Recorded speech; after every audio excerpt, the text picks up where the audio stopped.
ഏതൊരു റിക്വയർമെന്റ് വന്നാലും ലാൻഡ്സ്കേപ്പ് ആകട്ടെ, ഇൻഡോർ ആകട്ടെ, ഔട്ട്ഡോർ ആകട്ടെ, നമുക്ക് ഏത് റിക്വയർമെന്റ് വന്നാലും കൊടുക്കാം. പിന്നെ കസ്റ്റമേഴ്സിന് 5 കൊല്ലം പേപ്പർ വാറണ്ടി വേണമെങ്കിൽ നമുക്ക് എന്ത് ചെയ്യാം, പേപ്പർ വാറണ്ടി എടുക്കാം. അതായത് ഒരു കസ്റ്റമർ വാറണ്ടിയിൽ കൺസേൺ ഉള്ള കസ്റ്റമറിന്, ഇപ്പൊ ചിലരൊക്കെ പറയുന്നുണ്ട് നമ്മളിവിടെ ക്വാളിറ്റി ഇല്ല, അതില്ല, നമ്മളിവിടെ വാറണ്ടി കൊടുക്കുന്ന സാധനത്തിന് 5 കൊല്ലത്തിന്റെ എന്ത് പറ്റിയാലും നമ്മൾ എന്ത് ചെയ്യും, തിരിച്ചു മാറ്റി കൊടുക്കുന്ന കേരളത്തിലെ അല്ലെങ്കിൽ ഇന്ത്യയിലെ ഏക കടയാണ് റിലയൻസ്. നമ്മുടെ ഈ വീഡിയോ കണ്ട് ഷെയർ ചെയ്ത് അതുപോലെ തന്നെ നല്ല കമന്റ് വിടുന്ന ഒരാൾക്ക് ഒരു ഭാഗ്യശാലിക്ക് നമ്മൾ ഗീവ് അവേ ഒരു ആർട്ടിഫിഷ്യൽ ഫുൾ ഗ്രാസ്. അതിന് മുമ്പ് എനിക്കൊരു കാര്യം പറയാനുണ്ട്. കഴിഞ്ഞ വട്ടം തന്നെ നമ്മുടെ വീഡിയോയ്ക്ക് കമന്റ് ഇട്ട് ഫോൺ നമ്പർ അടക്കം കമന്റ് ഇട്ട് ഇവരെ കോൺടാക്ട് ചെയ്യുമ്പോൾ പലരെയും കിട്ടാറില്ല. അപ്പം നമ്മുടെ ഗിഫ്റ്റ്, നമ്മുടെ ലാസ്റ്റ് വീഡിയോക്ക് ഗിഫ്റ്റ് അടിച്ച് ഇന്ദു മനോജ് എന്ന് പറയുന്ന ഒരു മാഡം ആണ്.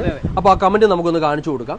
നമ്മൾ ആ മേഡത്തെ വിളിച്ചിട്ടുണ്ടായിരുന്നു. അപ്പൊ നാളെ വന്ന് ഈ പറയും പോലെ ഈ ഒരു എടുത്തോളാന്ന് പറഞ്ഞു. അപ്പൊ ഇതിനു മുമ്പ് നിങ്ങളുടെ അടുത്ത് എനിക്ക് പറയാനുള്ള മാക്സിമം ഏറ്റവും അടിപൊളി കമന്റ്, മാക്സിമം ഷെയർ, അതിന് മുമ്പ് നിങ്ങളുടെ ഫോൺ നമ്പറൂടെ ചേർത്ത് വേണം എന്ത് ചെയ്യാൻ. അതുപോലെ നിങ്ങൾ പേജ് ലൈക്ക് ചെയ്യാൻ മറക്കരുത്. ഇപ്പം നിങ്ങളാണ് വിന്നർ വരുന്നുണ്ടെങ്കിൽ നിങ്ങൾ പേജ് ലൈക്ക് ചെയ്ത് നമ്മളൊരു സംഗതി എന്ന് വെച്ചിട്ടുണ്ടെങ്കിൽ